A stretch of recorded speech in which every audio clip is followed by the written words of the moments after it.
Hello everyone. सो बात कर रहे हैं आज हम बजट 2026-27 की। जी हाँ, इंपॉर्टेंट हाइलाइट्स इसकी आपके UGC net economics PGT lecture assistant professor जो इकोनॉमिक्स के एग्जाम्स रहते हैं, यानी कि जिसमें ऑब्जेक्टिव क्वेश्चंस पूछे जाते हैं इकोनॉमिक्स के, है ना। तो उसके लिए ये बहुत इंपॉर्टेंट है, इससे डायरेक्ट क्वेश्चंस आपके एग्जाम में आते हैं। इंडियन इकोनॉमी वाला जो आपका पोर्शन है उसमें बजट एंड इकोनॉमिक सर्वे से क्वेश्चंस पूछे जाते हैं। ठीक है जी। सो अपना पेन पेपर निकाल लीजिए, साथ में मेरे इंपॉर्टेंट पॉइंट्स नोट डाउन करते जाइएगा। जो जो फिगर्स बता रही हूँ कि इससे एग्जाम में क्वेश्चन आएंगे ही आएंगे, उनको नोट डाउन जरूर कर लीजिएगा। ठीक है जी। सो इसके अलावा हमारा अभी जून 2026 के बैचेस नेट इकोनॉमिक्स के लिए एप्लीकेशन पर लाइव चल रहा है, आप उसमें अभी एनरोल कर सकते हैं। इसके अलावा आपका PGT set lecture assistant professor economics के तमाम कोर्सेज हमारे एप्लीकेशन पर अवेलेबल है। इकोनॉमिक्स में हमारा स्पेशलाइजेशन है। ठीक है जी। ज़्यादा जानकारी के लिए आप चैनल को सब्सक्राइब कर लीजिएगा एंड एप्लीकेशन को डाउनलोड कर लीजिएगा। तो देखिए, पहले मैं आपको थोड़ा बता देती हूँ कि आज हम क्या क्या इसमें पढ़ने वाली है। की फीचर्स ऑफ बजट 2026-27। तो इसमें जो मेनली चीज़ें जो आपके एग्जाम में जिससे क्वेश्चंस आते हैं, है ना, एग्जाम पर्पज से अगर मैं देखूं आज की वीडियो को, तो इसमें जैसे आपका बजट का थीम हो गया, ठीक है, ग्रोथ रेट हो गया, पिलर्स ग्रोथ के हो गया, 16th फाइनेंस कमीशन पर पूरा लेक्चर जल्दी मैं लेके आऊँगी। ठीक है। और आपके डेफिसिट के ट्रेंड्स बहुत इंपॉर्टेंट है। ठीक है। Rupees comes from rupees goes to, very very important. और इससे यकीन मानिए हर बार एग्जाम में क्वेश्चन आता है। मैं हर बार बोलती हूँ भाई ये ज़रूर अच्छे से करके जाना, और हर बार इससे एग्जाम में आपको क्वेश्चन आता ही है। फिर इनमें क्या क्या करना है वो मैं सारा आपको बताऊंगी। और ये बड़ी इंपॉर्टेंट चीज़ होती है, मेजर जो डिपार्टमेंट्स हैं या मेजर आइटम्स हैं उस पर गवर्नमेंट का एक्सपेंडिचर एलोकेशन। तो इस तरह की चीज़ें हैं जो आज पढ़ने वाले हैं आज हम। तो देखिए, सबसे पहले while presenting the budget, the finance minister stated that the government aims to transform। अब क्या यहाँ पे गवर्नमेंट एम कर रही है, transform aspiration into achievement and potential into performance. तो एस्पायरेशन को अचीवमेंट में ट्रांसफॉर्म करना एंड पोटेंशियल को परफॉर्मेंस में। तो दिस ईयर बजट का जो थीम बेसिकली ये बोला गया है, युवा शक्ति ड्राइवन बजट। ठीक है, युवा शक्ति ड्राइवन बजट, ये पूछा जा सकता है, याद रखिएगा। आगे देखिए, अब ये देखिए, इसमें वही चीज है, युवा शक्ति ड्राइवन बजट। सो यहाँ पे गवर्नमेंट का संकल्प है to focus on poor, underprivileged and disadvantaged. तो देखिए यहाँ पे 3 कर्तव्य की बात करी गई है, ध्यान से समझियो। फर्स्ट कर्तव्य, सेकंड कर्तव्य एंड थर्ड कर्तव्य। फर्स्ट कर्तव्य में बताया गया accelerate and sustain economic growth, economic growth को एक्सेलरेट करना एंड सस्टेन करना। दूसरे कर्तव्य में बताया गया लोगों की एस्पिरेशंस को फुलफिल करना। तीसरे कर्तव्य में बताया गया विजन ऑफ सबका साथ सबका विकास। ठीक है, ये चीज यहाँ पे एक। इसके अलावा ये आपको याद रखना है, high growth rate of around 7%। Economic survey वाली क्लास में मैंने आपको ये चीज समझाई थी, आपका जीडीपी ग्रोथ का जो एक्सपेक्टेशन है ना। तो वो भी क्लास ध्यान से देख लेना, दोनों क्लासेस देखोगे तभी पूरा बेनिफिट मिलेगा, इकोनॉमिक सर्वे की एंड बजट की। So high growth rate of around 7% की यहाँ पे एक्सपेक्टेशन करी गई है। इसके अलावा हाँ, अब देखो जो रिफॉर्म्स की बात आती है, अब ये जो वैसे रिफॉर्म्स थे सारे, ये रिफॉर्म्स हमने वैसे इकोनॉमिक सर्वे वाली क्लास में पढ़े थे डिटेल में, कौन कौन से रिफॉर्म्स जो आपके एग्जाम के लिए। देखिए, एक हमने जीएसटी सिंप्लीफिकेशन, जीएसटी 2.0 वाले रिफॉर्म्स पढ़े थे। फिर आपका जो वो आया है, जी राम जी बिल आया मनरेगा को रिप्लेस करके, that is very important reform. Labour codes, 4 labour codes जो हमने जिसकी बात करी थी, है ना। तो इस तरह के रिफॉर्म्स जो हैं आपके एग्जाम के लिए काफी इंपॉर्टेंट है, जो आपको पढ़ लेने हैं। अब पिलर्स ऑफ ग्रोथ है, ये डायरेक्टली पूछा जा सकता है कि ग्रोथ एंड डेवलपमेंट के किन पिलर्स की बात आ रही है, एक बार देख लीजिए इसको। सस्टेनिंग, पहला पिलर सस्टेनिंग इकोनॉमिक ग्रोथ। दूसरा pillar strengthening the foundations of growth, growth की फाउंडेशंस को स्ट्रेंथन करना। पीपल सेंट्रिक डेवलपमेंट की बात करी गई है। गवर्नेंस जो है, ट्रस्ट बेस्ड गवर्नेंस की बात करी गई है। Ease of doing business and ease of living की बात करी गई है। फिस्कल मैटर्स, फिस्कल मैटर्स में आपका अभी जो 16th फाइनेंस कमीशन की बात आएगी। ठीक है, तो ये आपकी 6 pillars of growth and development के इनके नेम याद रख लीजिए। आगे चलिए, ये देखिए, यही जो मैंने बात करी 16th फाइनेंस कमीशन की। अब दे ध्यान से देखो, वैसे हम 16th फाइनेंस कमीशन का पूरा क्लास आपके जून वाले एग्जाम से पहले कंडक्ट करेंगे। ठीक है, तो government has accepted the recommendation of commission to retain the vertical share of. अब आपको याद है 15th फाइनेंस कमीशन में वर्टिकल शेयर हमारा 41% था, है ना। वर्टिकल डिवोल्यूशन 41%, तो उसको उतने ही रखने की बात हुई है। गवर्नमेंट ने इस रिकमेंडेशन को एक्सेप्ट कर लिया कि वर्टिकल शेयर ऑफ डिवोल्यूशन जो है 41% ही रखा जाएगा, जो कि 15th फाइनेंस कमीशन में था। एक ये आपके काम की बात है जो याद रखनी है। इसके अलावा फिस्कल कंसोलिडेशन में देखिए, central government will target reaching a डेप्ट टू जीडीपी रेशियो। देखिए डेप्ट टू जीडीपी रेशियो से एग्जाम में आपको एक दो बार पूछा गया है, इसका डेफिनेशन वगैरह, इसका कुछ फार्मूले से क्वेश्चन आया था या इसका फिगर, ठीक है। सो अब यहाँ पे टारगेट कितना है डेप्ट टू जीडीपी रेशियो का, 50 और प्लस माइनस का 1% का वो बैंड लेकर चला गया, ठीक है। 50 plus minus that is the target by 2030 डेप्ट टू जीडीपी रेशियो। अच्छा, इसके अलावा आपकी जो नीचे अब ये फिस्कल डेफिसिट, रेवेन्यू डेफिसिट की फिगर्स दे रखी है ना, इसको मैं आपको अभी आगे पढ़ाती हूँ।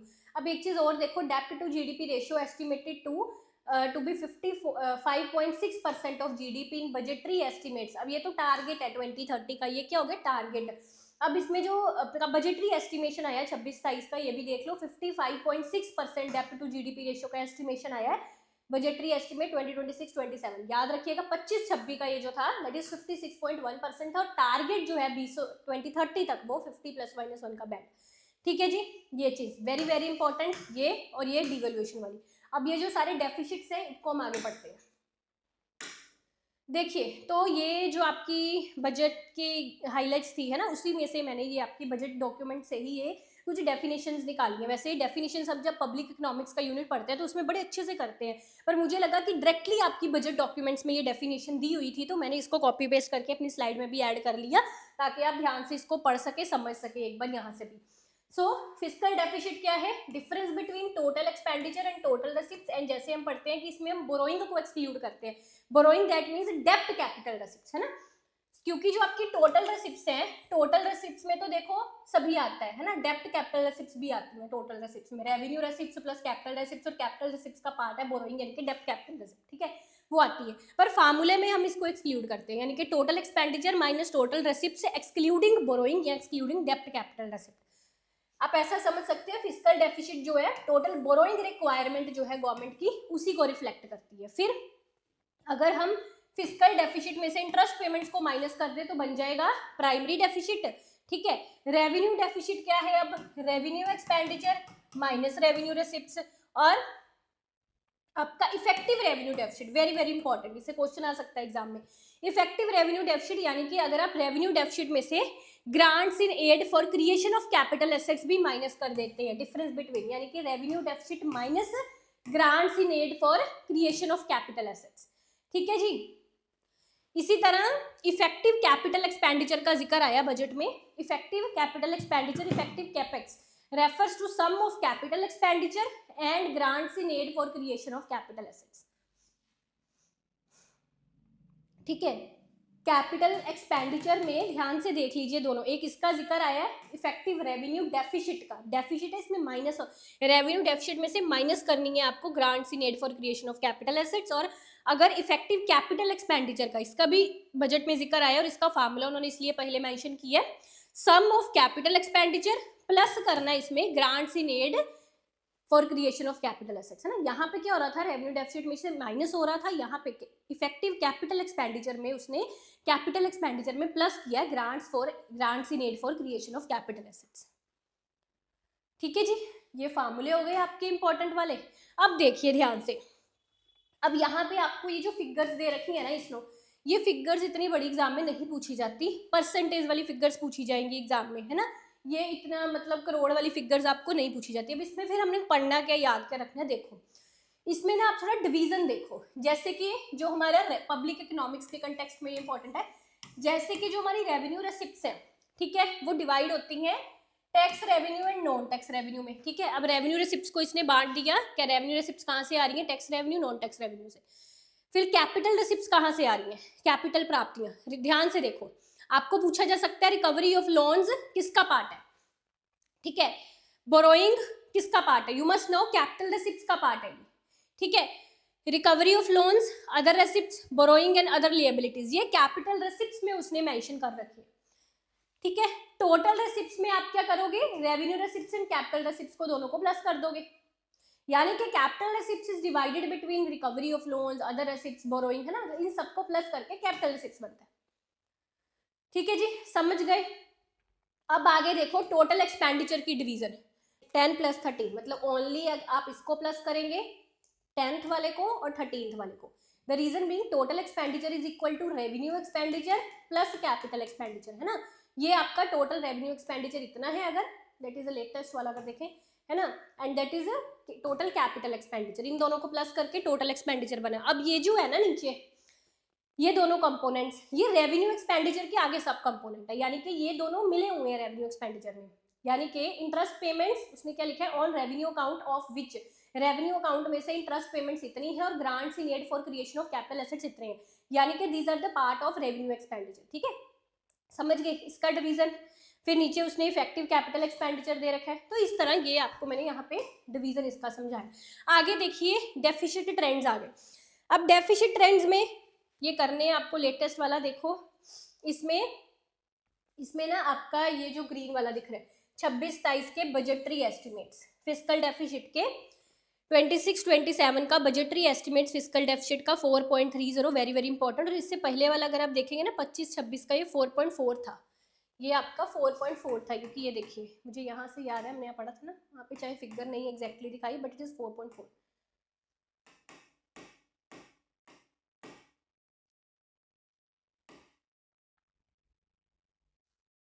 फिस्कल कंसोलिडेशन वाला कहाँ गया, वहाँ पे था, ये रहा, ये देखो यहाँ पे देखा था हमने 25-26 का जो आपका रिवाइज्ड एस्टिमेट फिस्कल डेफिसिट का कितना उसने क्या 4.4% ऑफ जीडीपी, है ना। 25-26 का 4.4% था और अभी 26-27 का 4.3 हो गया, न्यू फिस्कल डेफिसिट 4.3। तो ये दोनों फिगर्स इसकी आप याद रख लीजिए। दैट मीन्स मेरे कहने का कि यहाँ पर 4.4 वाली भी आपको याद रख लेनी है। सो फिस्कल डेफिसिट 25-26 का रिवाइज्ड एस्टिमेट 4.4 है एंड 26-27 का बजटरी एस्टिमेट 4.30 है। इसी तरह रेवेन्यू डेफिसिट का लेटेस्ट फिगर उसने कितना दे रखा है, बिकॉज फिस्कल डेफिसिट से पूछे जाने के सबसे हाई चांसेस होते हैं एग्जाम में। रेवेन्यू डेफिसिट का लेटेस्ट फिगर उसने 26-27 बजटरी एस्टिमेट्स 1.50 दे रखा है, फिर 0.70 उसने प्राइमरी डेफिसिट दे रखा है और इफेक्टिव रेवेन्यू डेफिसिट 0.30 दे रखा है। ठीक है जी, इंपॉर्टेंट फिगर्स, और ये फार्मूले मैंने सारे आपको अभी समझाए हैं, है ना। फिर उसके अलावा ये अब जो चार्ट है इसमें से हम ये पढ़ेंगे कि जो फिस्कल डेफिसिट को फाइनेंस करने के सोर्सेज क्या हैं। यानी कि फिस्कल डेफिसिट में हमने क्या पढ़ा था कि गवर्नमेंट को जितनी बोरोइंग की रिक्वायरमेंट है फिस्कल डेफिसिट उसको रिप्रेजेंट करता है ना। तो अब गवर्नमेंट जो फिस्कल डेफिसिट को फाइनेंस करता है, ठीक है, मतलब कि लोन के या बोरोइंग के सोर्सेज, ठीक है, वो कौन कौन से हैं। तो देखो इसमें जैसे सबसे पहले डेप्ट रेसिप्ट्स लिखी हुई हैं, मार्केट बोरोइंग्स की बात करी गई है। So market borrowings, short term borrowings, treasury bills आ गए आपके, securities against small savings, state provident funds, other receipts, external डेप्ट।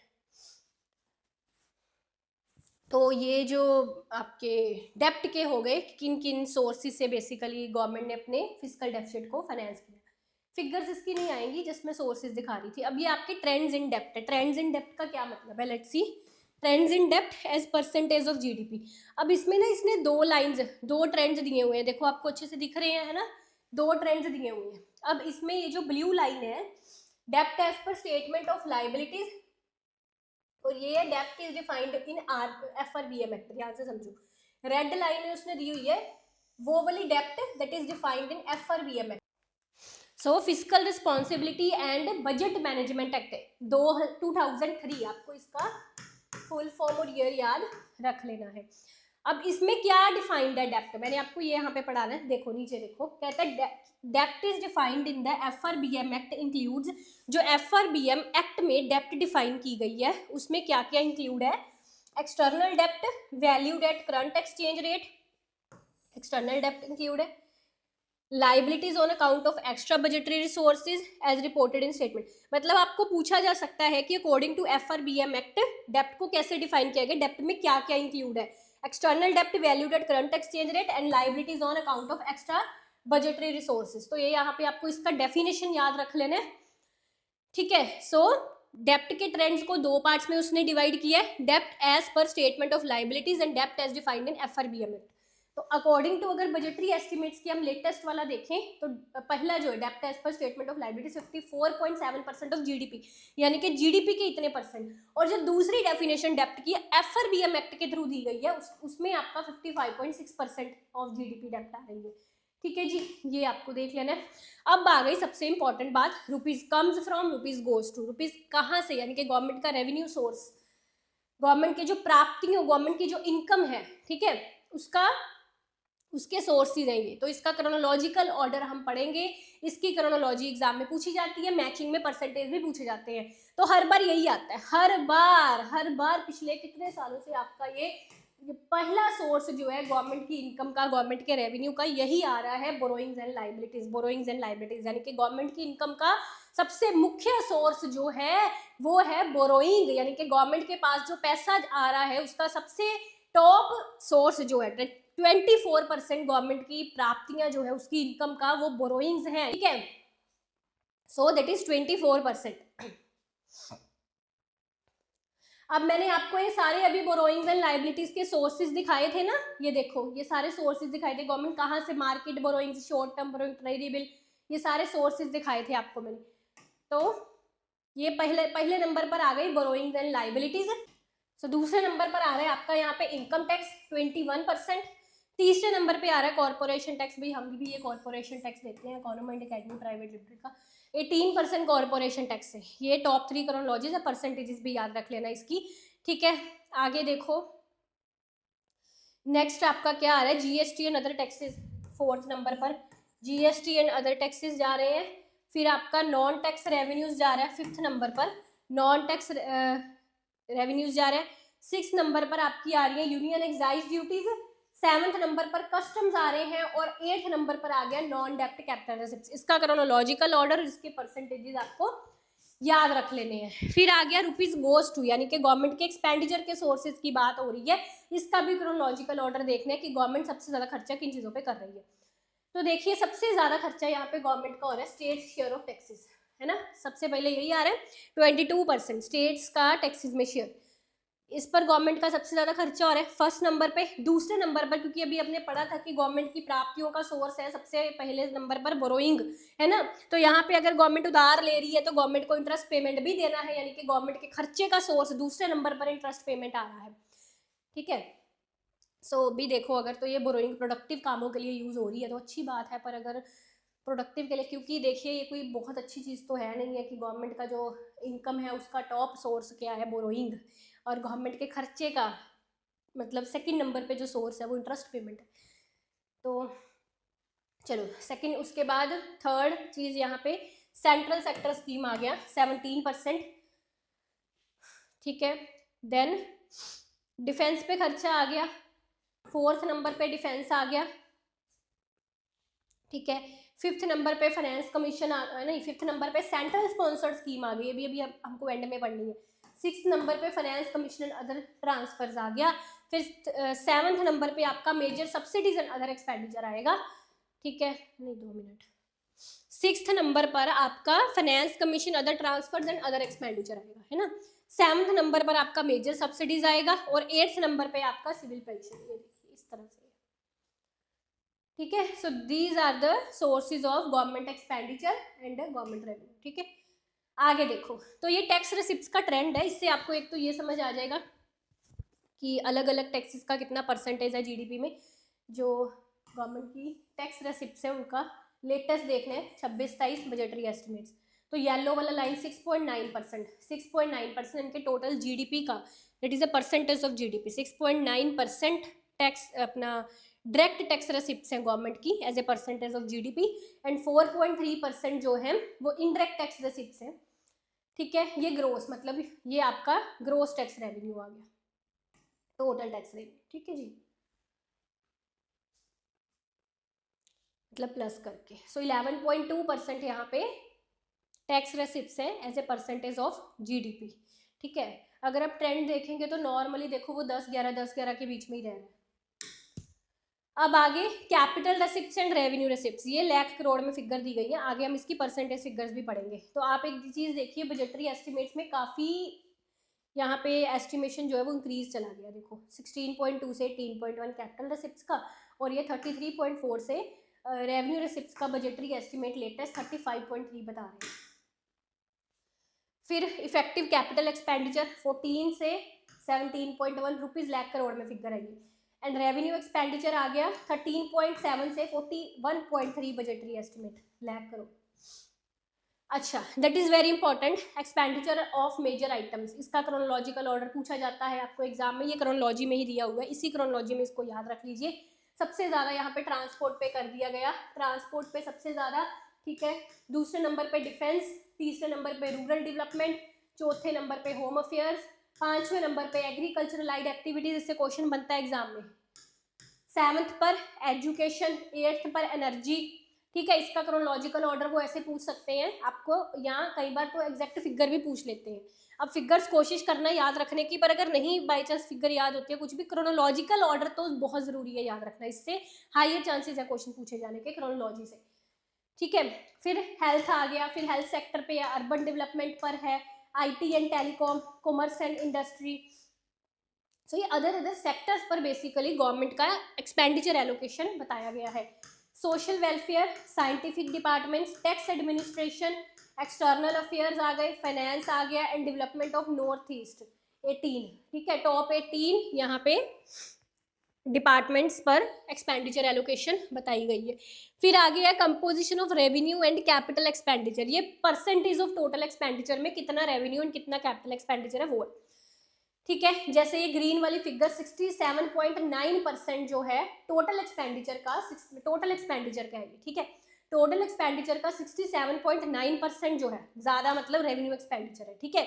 टोटल एक्सपेंडिचर का 22.8% जो है वो कैपिटल एक्सपेंडिचर है, एंड ये आपका ग्रांट्स इन एड आ गया, जो हमने पिछले डेफिनेशन सारी पढ़ी थी, 9.2% आपका हो गया for creation of capital assets, ठीक है। फिर आपके ये हमने पीछे पढ़ ही लिए हैं, ट्रेंड एंड कैपिटल एक्सपेंडिचर, ये अभी हमने पढ़ा था ना पीछे, कैपिटल कितना पढ़ा था, ये 17.1 ही देखा था मैंने, देखो ये वही फिगर है, ये देखो 17.1।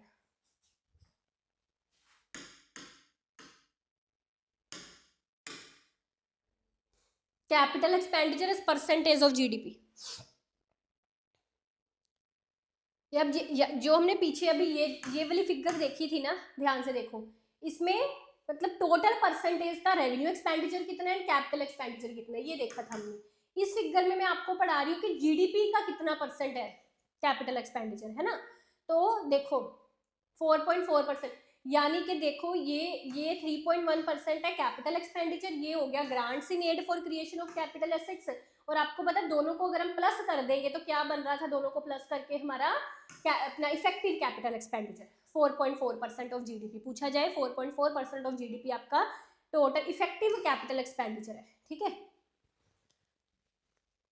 ये हो गया। आगे देखिए, आगे ना कुछ स्कीम्स हैं जिनका जिक्र हुआ है बजट में। अब वैसे तो आपकी गवर्नमेंट स्कीम्स पर अलग क्लास होगी जिसमें सारा हम इसकी डेट्स, ऑब्जेक्टिव्स, इंपॉर्टेंट स्कीम्स की पढ़ेंगे। मैं आपको एक बार दिखा देती हूँ जो बजटरी डॉक्यूमेंट्स में इन्होंने स्कीम्स मेंशन करी हैं, इनमें से कौन कौन सी स्कीम आपके एग्जाम के लिए इंपॉर्टेंट है जो हमको पढ़नी है, ठीक है।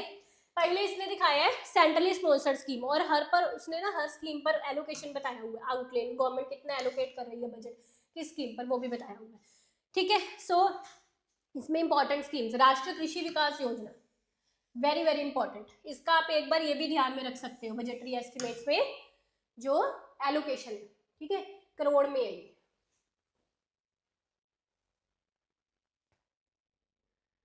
कृषि उन्नति योजना, ये भी इंपॉर्टेंट है, इसका जिक्र आपका इकोनॉमिक सर्वे में भी आया था, कृषि उन्नति योजना, ठीक है। नेशनल आयुष मिशन, प्रधानमंत्री पोषण शक्ति निर्माण, पीएम पोषण जिसको बोलते हैं, बहुत न्यूज में भी रहा है, PM Shri schools for rising India, उच्चतर शिक्षा अभियान उषा, क्योंकि मैं रोज द हिंदू न्यूज़पेपर पढ़ती हूँ तो मुझे नाम देख के समझ आ जाती है कौन कौन सी स्कीम्स है जो न्यूज में चल रही हैं और जिससे आपके प्रीवियस ईयर्स में क्वेश्चन कभी पूछे भी गए हैं, ठीक है। तो वही वाली हमको पढ़ लेनी है। प्रधानमंत्री जन आरोग्य योजना हो गई आपकी, Ayushman Bharat health infrastructure mission, आपका ये हो गया आवास योजना अर्बन 2.0, आवास योजना, अर्बन 2, इसका मैं सारे आपको ईयर्स, ऑब्जेक्टिव्स, गवर्नमेंट स्कीम्स वाली क्लास में करवाऊंगी, ठीक है। आपकी जो इंडियन इकोनॉमी की क्लासेस जब शुरू होगी ना बैच में, तभी हम सब करेंगे MS स्टडी ग्रुप एप्लीकेशन पे। स्वच्छ भारत मिशन आ गया आपका अर्बन, स्क्रीन तो दिख रही है ना, चलो। हाँ, कृषि सिंचाई योजना, वेरी वेरी इंपॉर्टेंट। कृषि सिंचाई, देखिए जो एग्रीकल्चर सेक्टर से रिलेटेड गवर्नमेंट स्कीम्स है उससे एग्जाम में हर बार पूछा जाता है। जैसे आपकी कृषि विकास योजना, कृषि उन्नति योजना, ये कृषि सिंचाई योजना, एग्रीकल्चर वाली स्कीम से बहुत क्वेश्चंस आते हैं, ठीक है। ये सेंट्रली स्पॉन्सर्ड स्कीम से आगे चलते हैं। जल जीवन मिशन, इससे भी इकोनॉमिक सर्वे में भी इसका जिक्र आया था, जल जीवन मिशन। ये देखो VB जी राम जी आ गया, जी राम जी वाला बहुत न्यूज में है, अलग अलग शॉर्ट्स भी मैंने इस पर बनाए। मनरेगा, ग्राम सड़क योजना, PM ग्राम सड़क योजना, अन्त्योदय योजना, national rural livelihood mission, Deendayal, Awas Yojana, कृषि सिंचाई योजना, वाटरशेड डेवलपमेंट कंपोनेंट इसका।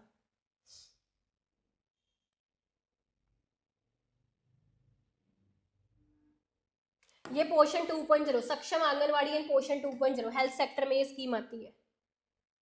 क्रॉप इंश्योरेंस स्कीम, ये मेजर सेंट्रल सेक्टर स्कीम है, वो स्पॉन्सर थी ये सेंट्रल सेक्टर में। Crop insurance scheme very important. ये वाला अन्नदाता आय संरक्षण योजना, प्रधानमंत्री अन्नदाता आय संरक्षण योजना।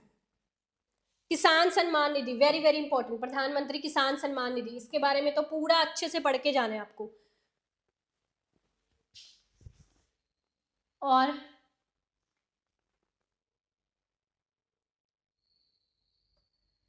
गरीब कल्याण अन्न योजना, इसमें से ये है, ठीक है जी। So these are the schemes.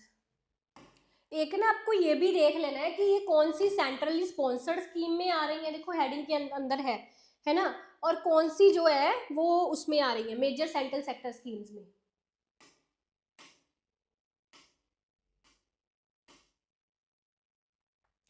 अब यही थी इसमें तो, वैसे और तो कोई मुझे एज इट इज एग्जाम के लिए बाकी इंपॉर्टेंट हुई तो हम गवर्नमेंट स्कीम्स वाली क्लास में देख लेंगे। अच्छा, एक ये देखिए, प्रधानमंत्री विकसित भारत योजना, प्रधानमंत्री विकसित भारत योजना बहुत न्यूज में रहती है ये। कुसुम, कुसुम के बारे में भी, किसान ऊर्जा सुरक्षा एवं उत्थान महाअभियान, डायरेक्ट बेनिफिट ट्रांसफर, LPG। तो जिन जिन के नाम बोल रही हूँ ना देख लेना उसको। और आपका production linked incentive scheme, production linked incentive scheme,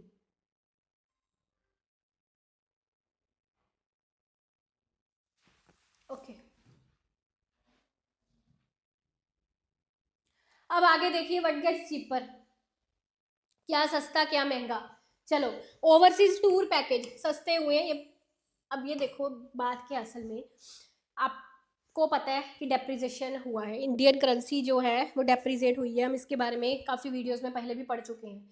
अब ओबियसली सी बात, अगर डेप्रिसिएशन हुई है तो हम, अगर डेप्रिसिएशन से क्या होता है, इंपोर्ट्स महंगे होते हैं और एक्सपोर्ट्स सस्ते होते हैं, पढ़ा नहीं है हमने इंटरनेशनल इकोनॉमिक्स में।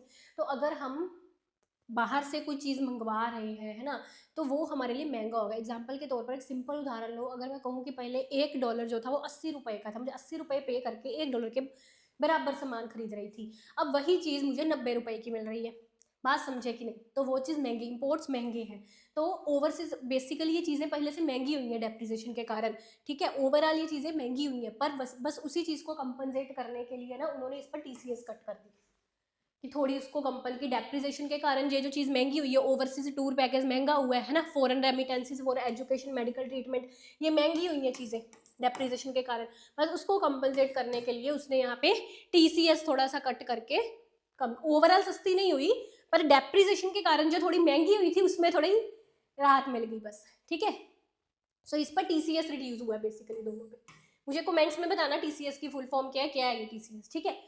माइक्रोवेव ओवन्स हो गए सस्ते, फिर personal use imports bye international travels के, इंटरनेशनल ट्रैवलर्स जो हैं पर्सनल यूज इम्पोर्ट्स उनके, इस पर कस्टम ड्यूटी कम हुई है। Textile and leather exporters,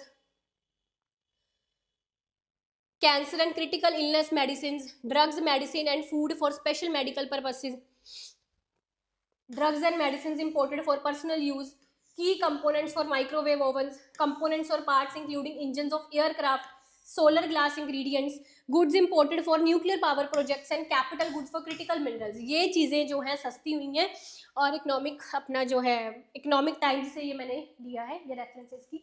but gets costlier, low cost imported umbrellas, potassium hydroxide, ATM cash dispenser machine and its parts and components. Costlier, महंगे हैं, ये महंगे वाली आइटम्स में आ रही हैं। Film and broadcasting equipments for foreign cruise, imported zoo animals and birds, fertiliser inputs, coffee roasting, brewing और वेंडिंग मशीन्स महंगी, कैस्टर ऑयल केक हो गया। फ्यूचर ट्रेडिंग, अब जो लोग ट्रेड करते हैं उनके लिए फ्यूचर ट्रेडिंग, ऑप्शन ट्रेडिंग दोनों कह रहे हैं कॉस्टलियर होगी पहले से। Sale of alcoholic liquor, minerals and scrap, इस पर टीसीएस बड़ा है। Chewing, tobacco, gutkha, similar products महंगे हुए हैं। ठीक है जी, चलो। So these are the key highlights. I hope आपको लेक्चर अच्छा लगा होगा, चीज़ें समझ में आ गई जो जो मैंने आपको एग्जाम के लिए बताई। ठीक है जी, best of luck, thank you.